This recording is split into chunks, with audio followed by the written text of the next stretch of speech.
John 15:22 gives us a good opportunity to look at Greek that's rather vague, and you have to interpret it to make any sense of the verse. We're also going to break some of the rules that you learned in first year Greek, specifically how to translate the aorist, in order to have proper English. Eime elthon, kai elalesa altois, hamartian uk echusen, nun de prophesin uk echusen, peri tes hamartias auton. Eime is normally translated somewhat idiomatically as unless or except, but I think in this case it's best to say if not. If not, I came and I spoke to them. I'm going to come back to those two verbs in a second. What is echosin? Well, if you learned your roots, you know that there is a verb ech that goes into the present as echo, right?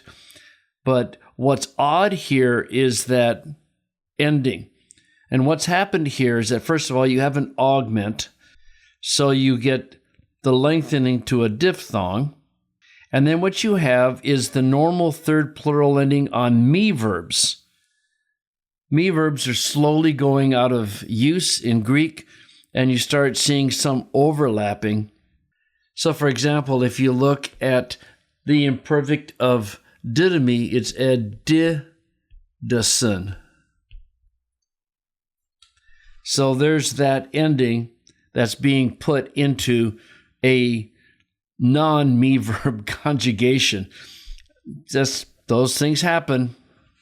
And just in case you are wondering about your memory work, this kind of augment is unusual. Normally, if you have a verb beginning with an epsilon, it's going to augment to an eta in the aorist or the imperfect, but here it's augmented to a diphthong. So this is all around a really strange form. Let me go ahead and finish the verse, and we're going to come back to something. But now they do not have an excuse, an unusual word, for or concerning their sin. Interesting, it's their plural, it's sin singular. Jesus is looking at the sin of these people as a whole. Okay, let's go back to how we're going to translate elthon and elalesa. Normally you would just say came and spoke or said. The problem is that this is going back into the past because it's an imperfect, and these actions have to occur before this action. How do you do that in English? You have to use the had word, and almost all the translations do that. So if I had not come and spoken to them, they would not be having sin. Okay, so you've got to go with had with those. But what on earth does this mean? This sin not having.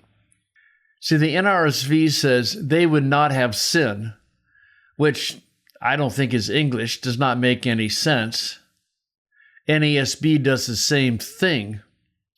But even the ESV adds in the word guilty, which is certainly what the phrase means. They would not have been guilty of sin. And you find the same thing in the CSB, and the NIV, the NET, and the NLT. But please recognize it's not saying they didn't sin. You got to watch the imperfect here. They were not having sin. Well, what does that mean?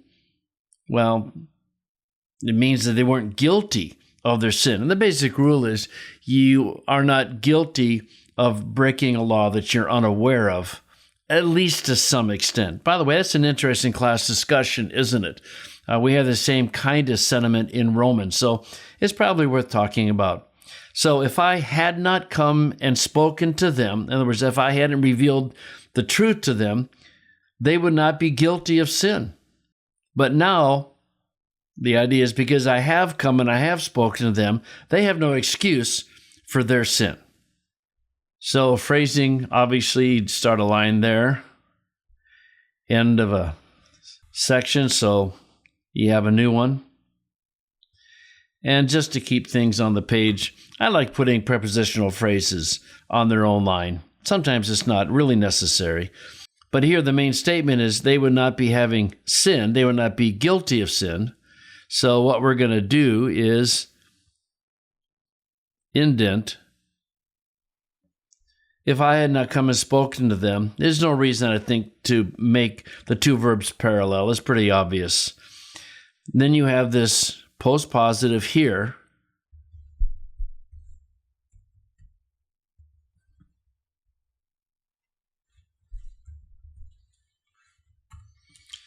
So we'll get the conjunction out there where we can see it. But now they have no excuse.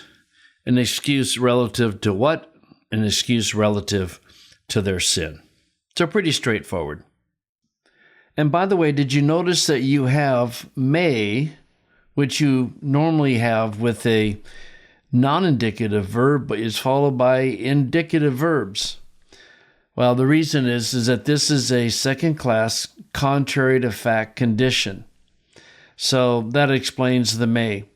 So if I had not come and spoken to them, even though I did, they would not be guilty of sin. So a little unusual to have may in an indicative, but that's why.